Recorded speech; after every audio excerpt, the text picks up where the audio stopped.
అండి అందరూ ఎలా ఉన్నారు? చాలా డేస్ అయిపోతుంది కదా వీడియోస్ పెట్టి 5 వీక్స్ అయిపోతుంది.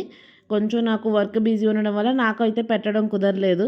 ఇంక ఇయర్ ఎండ్ మనకి వర్క్ తక్కువే ఉంటది. ప్లస్ హాలిడే ఇవాళొచ్చేసి మనకి అంతా యూఎస్ హాలిడేస్ అనమాట. సో, నిన్న ఇవ్వాల్సిన హాలిడే ఇవాళ ఇచ్చారు. సో, అందుకని చెప్పి ఇవాళ ఇంట్లో ఎండ్ రాయిలున్నాయి. సో, ఇంకా ఎమ్మీ ఎండ్ రాయిలు విత్ కోడిగుడ్డు కాంబినేషన్. ఈ 2 డెడ్లీ కాంబినేషన్ కదా! నాకైతే చాలా ఇష్టం. సో, ఇంక నేను చేసేసుకున్నాను. ఉల్లిపాయ, టమాటా, ఎండు రొయ్యలు అండ్ కోడిగుడ్డు అంతే. ఇంక నేను ఏ వెజిటేబుల్స్ వేయను. నాకు ఇలా చేసుకుంటేనే ఇష్టం. కాంబినేషన్ మాత్రం చాలా బావుంటది. అండ్ టేస్ట్ కూడా చాలా టేస్టీగా ఉంటది. ఒకసారి ట్రై చేయండి. మీకు ఇది ఫుల్ ప్రాసెస్ కావాలంటే కమెంట్ చేయండి. నేను పెడతాను. ఇలాంటి వీడియోస్ ఇంకా వస్తూనే ఉంటాయి. ఇంకా ఆపను. డైలీ వస్తూనే ఉంటాయి. Please like, share and subscribe.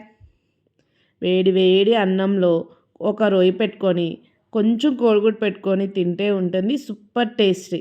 అసలు చెప్పనక్కర్లేదు, అంత బాగుంటుంది.